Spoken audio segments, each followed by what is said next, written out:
everybody, and welcome to another edition of Uncovering India. 26th July is commemorated every year as Kargil Vijay Divas to mark our victory over the intruders from Pakistan who had occupied our posts clandestinely, and how we fought back and took our posts from them by fighting tooth and nail, inch by inch. And if you all remember the images of Kargil, rocky heights above 18,000 feet above sea level, and the army personnel climbing those rocky mountains to capture recapture the posts. And one person and his team, which made it happen, was Lieutenant Colonel Austin Colasso, who is a resident from Goa and was instructor at High Altitude Warfare School in Kashmir Valley.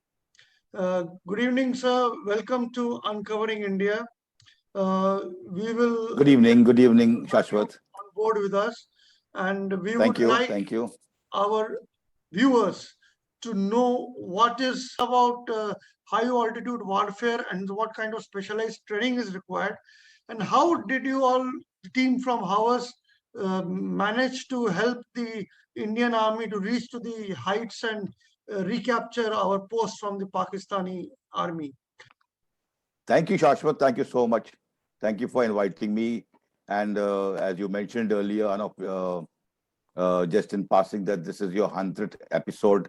You began the first one with me, and today is the 100th one, the 100th anniversary. So it gives me immense pleasure to be part of your roadmap. It's been now 22 long years where we carry all our thoughts and what we did, how we did it.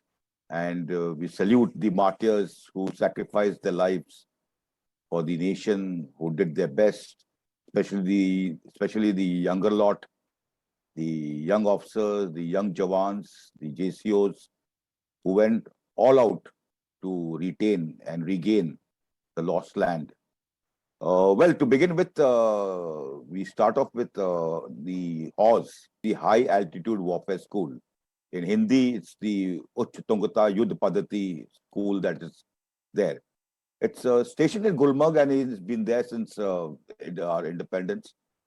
All tactics, warfare related to mountains, high altitude is planned over there. We have produced some great mountaineers from High Altitude Warfare School. They did their training there, the basic training in mountaineering, the advanced training in mountaineering, the ski training over there, the advanced ski training over there. And thereafter, they went on to become great mountaineers, in fact. And we have many of them who have scaled even Mount Everest and the other lower peaks that are there all over the world. Not over India only, but all over the world also. So basically, this is a course for all arms and all ranks. All arms in the sense the officers from the artillery, from the armored corps, from the supply, from the ASC, from the ordnance, all besides the infantry, mechanized infantry and all these arms. Everybody takes part, gets to do this course. Besides officers, there are Jawans and there are the JCOs also who come for this course. The winter leg that we have, that is where the snow training is concerned, that is conducted at Gulmarg. So that time the whole entire school is stationed in Gulmarg, where the Afarvat, the heights on top, where the gondola, people who have been there must have seen the gondola, the top ridge that is there, which is the Afarvat. We do the skiing from there. We do the basic skiing down below. There's a nursery slope. There are the other golf slopes in the golf view. And then we keep migrating higher and higher to the higher slope for the more skillful skiing that is there. The mountain warfare training that is there, that is which is slightly different from the snow training, the ice training that is there, that is conducted in Sonamarg. So basically during the summer months that is there, the course moves to Sonamarg. The headquarters is stationed at Gulmarg. But the training team, the entire training team that is there gets concentrated at Sonamarg. There we have, because of the availability of good rock faces, and the routes, so our physical training is there, and the rock training that is there, that is also conducted over there. Besides that, we go on the long range patrols from there only around the higher reaches of Gulmarg, towards Baltal, up towards Amarnath, all those areas that are there. So basically, these courses are about, they differ from 4 weeks to 8 weeks to about 10 weeks, and depend on the weather that is there. We start off the day with physical training, which is very hard. It's a real physical, it's called like a second commando course for the infantry officers, where you start off the early mornings with a good run with your weights and all that, with your rucksack.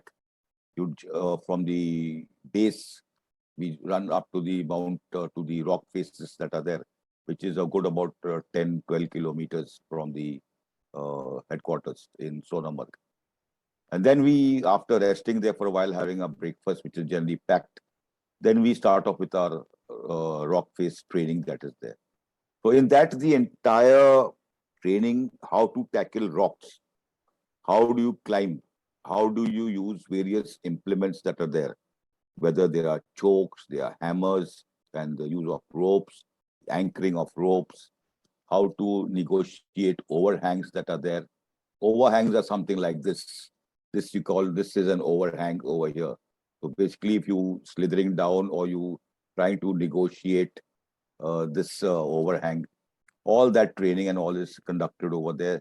Then the normal basic tactics of infiltration, raid, all in high altitude mountainous regions.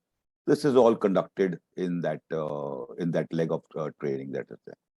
As far as the winter warfare courses are concerned, it all involves basically skiing, ski patrols, how to negotiate, how to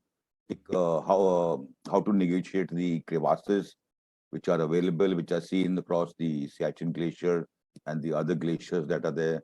How the crevasse rescue is done in case, unfortunately, somebody slips and falls into a crevasse.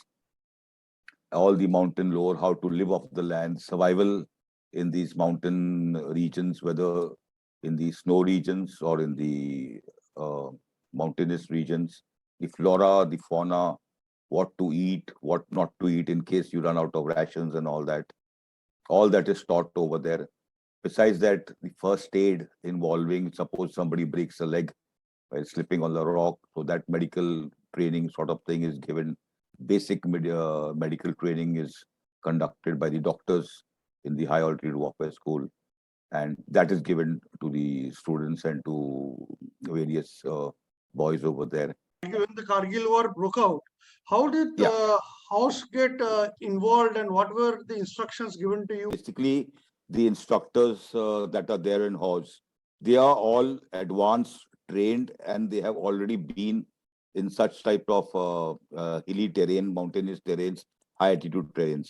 So negotiating all these slopes that are there, whether they are 60 degrees, 80 degrees, 90-degree vertical slopes that are there, they have been trained over there. They have gone on numerous expeditions. We had people from the Dogra Scouts, we had people from the Kumaon Scouts, from the other arms and from the other infantry arms that are there. So they all are trained over there. So they are very proficient in their training. They're very proficient in their work that is there. So basically, Kargil that is there, that involved the initial phase that was there, the first, when the first battalion, or the first set of troops went in, it was basically on the cliffs that were there. Because artillery was doing its own job of shelling over there, softening the target. The Air Force also was there. They were also softening the target. But the ultimate capture of the top that is there, which was basically at maybe about 2 to 3 to 5 to 10 section posts, that sort of troop was holding the heights over there. So this involved basically climbing all these vertical slopes that are there. That is using all the mountaineering training, the gear, mountaineering gear that was available to the battalion, to the brigade. All brigades at that time when they were launching the attack, they had ample equipment with them, whether it was ropes, carabiners, whether it was pitons, hammers, all gloves, whatever equipment was required to assault, to make a cliff assault. So that was available over there. So these boys, they went over there, and these boys, the instructors that are there, basically, they laid the ropes for the other people to follow up.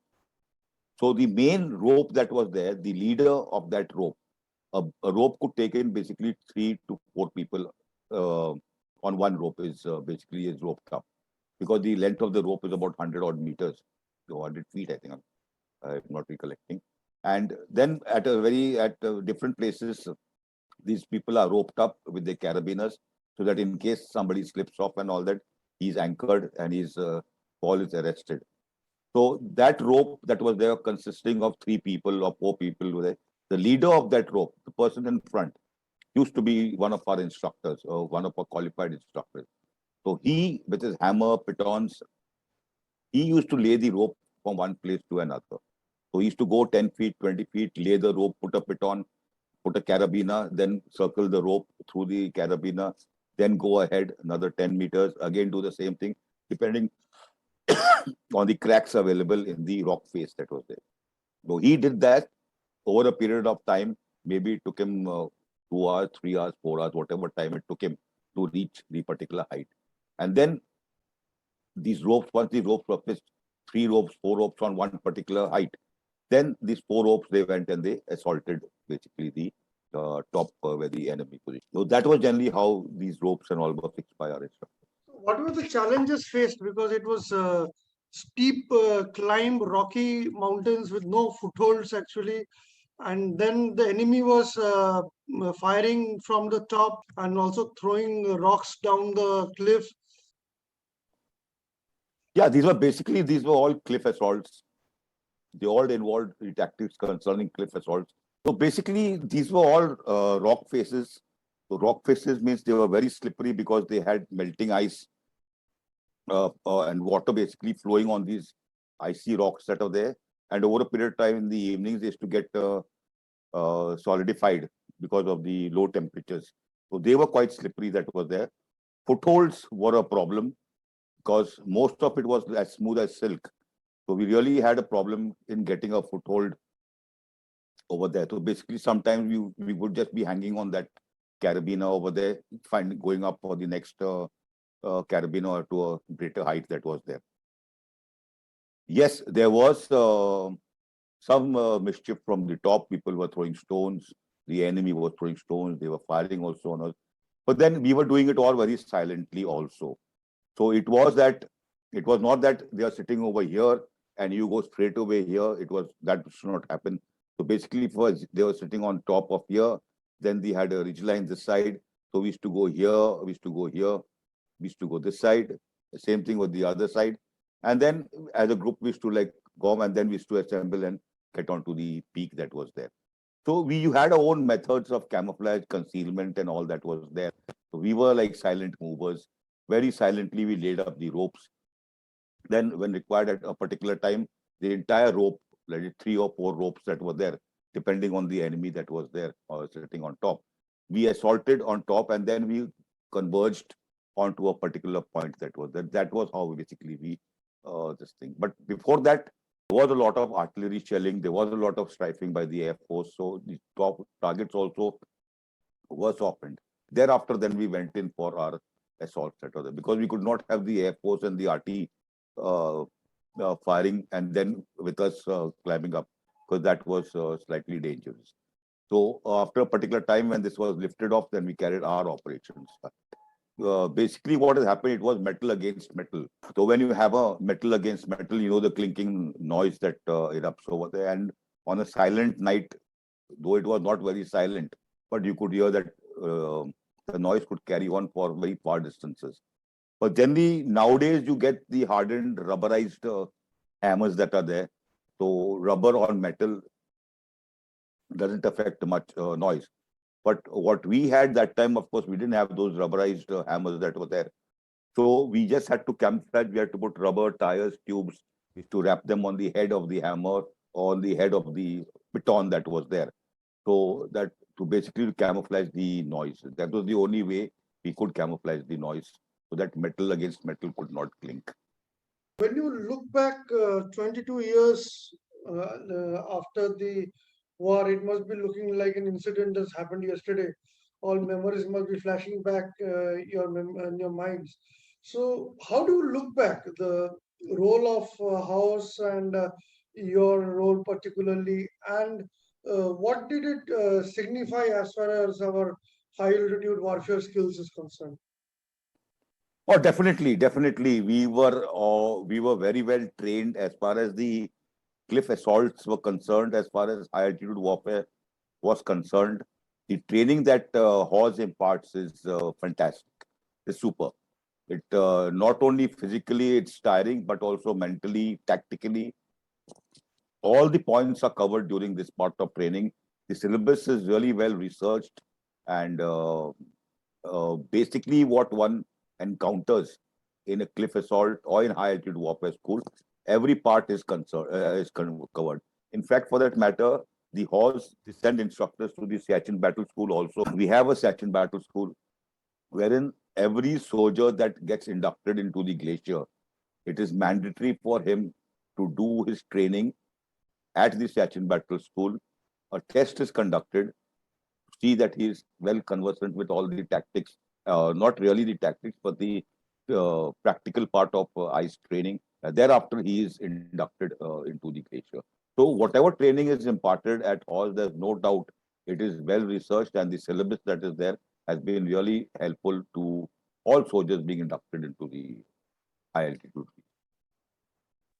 So now the question arises that looking at the battle scenario or the security threats that are emerging, we can see that as far as land is concerned, our main enemies are concentrated on the Himalayas, be it the LOC, be it the LAC, China and Pakistan. So we see pine forested mountains on one hand, icy mountains on the west, and on the east we see the rocky mountains of Ladakh, and again forested mountains of Arunachal. So how do you see how are we ready to tackle this concentrated enemy uh, threat on the high altitude at a much larger scale, if we have to say? The major problem we face in the high altitude warfare that is there is basically there are basically two types of terrains that are there. The high altitude generally starts at 9,000 feet. So certain areas where you have the tree line that is there, the tree line is even 9,000, 10,000 feet. You'll have trees and all that pine forest. These trees are there where the oxygen always available. So there's no dearth per se of oxygen that is there. It is in the rocky areas of, say, Ladakh, those regions that are there, where the oxygen levels are low. So walking, trekking, conducting operations is slightly difficult over there. It is not like you're doing it in plains or in any other region. Secondly, the induction, de-induction of troops. That cannot happen very speedily over there unless the troops are acclimatized. Anybody going above 9,000 has to be acclimatized, depending on the height that he has to move. So that takes anything between 3 to 5 days to 7 days for acclimatization of the first stage acclimatization. Then you do a second stage acclimatization and a third stage acclimatization if you're moving up to, say, 18,000 feet and that is there. So that in case an operation, the basic operation is being conducted over there, you will require reinforcements. You do your adjustments, readjustments, but then you want reinforcements also. Because once the ground is laid, is captured, the mopping up is complete, you have to induct fresh troops over there because the people who have fought the battle have to be rested. Now, if you go by the various stages of acclimatization that is there, 7 days, 7 days, 7 days, that is there, 15, 20, 21 days, 3 weeks goes in that only. So you have to have a reserve station somewhere close by. That's all tactics, of course, tactically, strategically, how the commanders plan it, who are well acclimatized and who are available in that region, just in case the operation is being conducted at a place. The troops from B, if that is not, if that is thinly held, they are moved to A, and then some reserves are kept at point B that is there. So basically that rehashing and all that adjustments have to be done. So the major problem is of acclimatization. Second is about evacuation. Besides the normal evacuation, the chain of evacuation, when you bring a casualty backwards to the advanced dressing station or to the base hospital or to the military hospital that is there. In mountains, it is time consuming. That is very important. That is the casualty. For the casualty, the time is of paramount importance. So if he's not evacuated in a particular period of time, you may lose that casual boy that is there. So thereafter, we always have to depend on air evacuation. But air evacuation also is subject to fairly fair weather conditions. So if it's very cloudy or if it's snowing heavily and all that, then there is no evacuation that is there. So though with all these operations, you have doctors, you have minor surgical teams also moving up for a gunshot wound to cater for these gunshot wounds.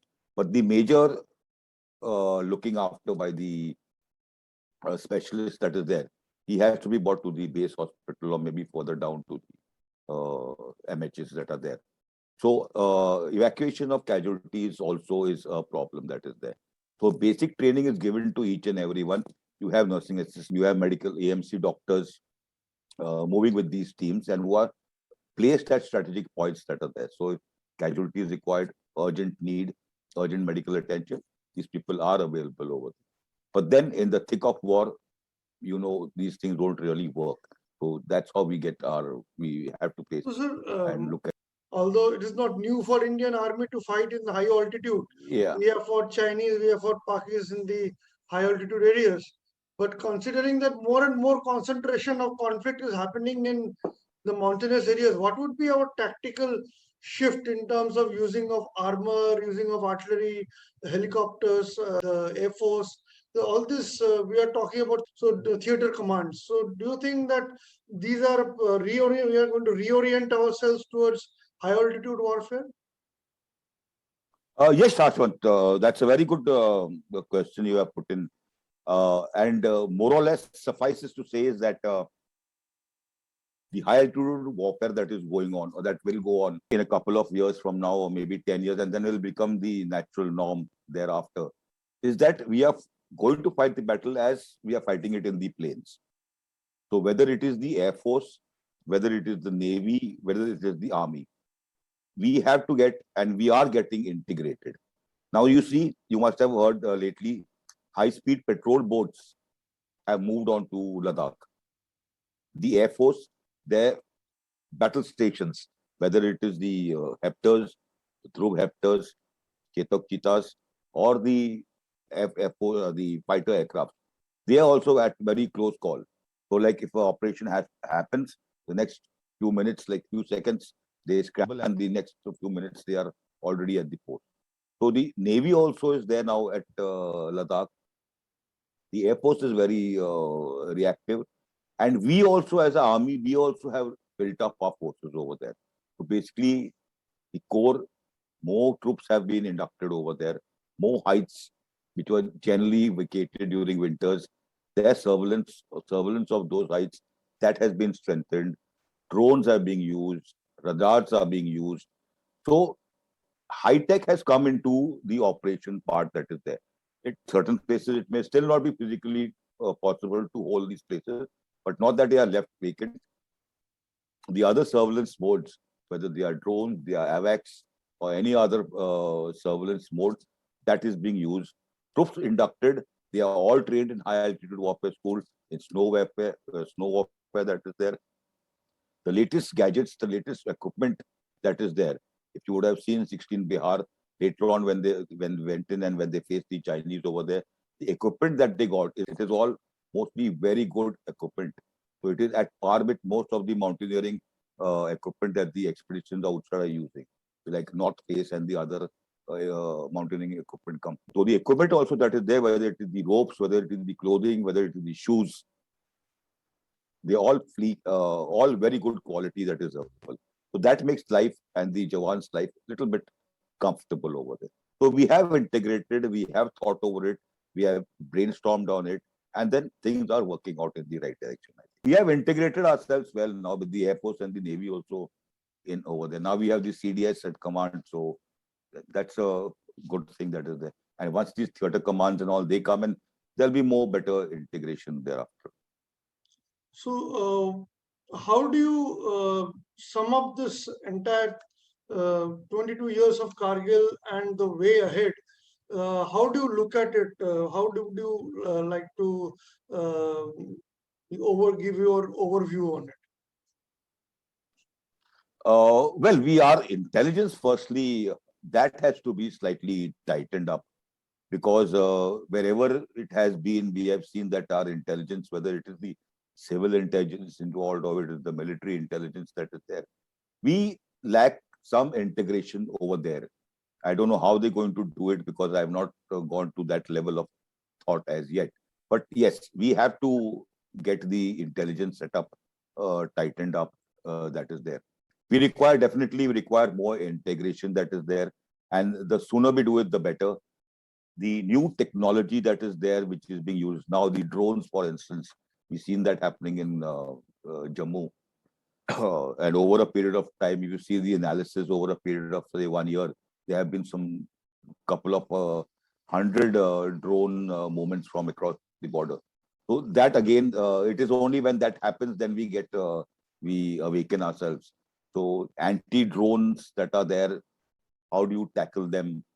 That sort of warfare, because now we hardly see any or hear of any terrorists coming across the borders that are there. So they are mostly using these other tactics that are there. So the drone warfare would be another new technology we have to think of and how to tackle it. That is there.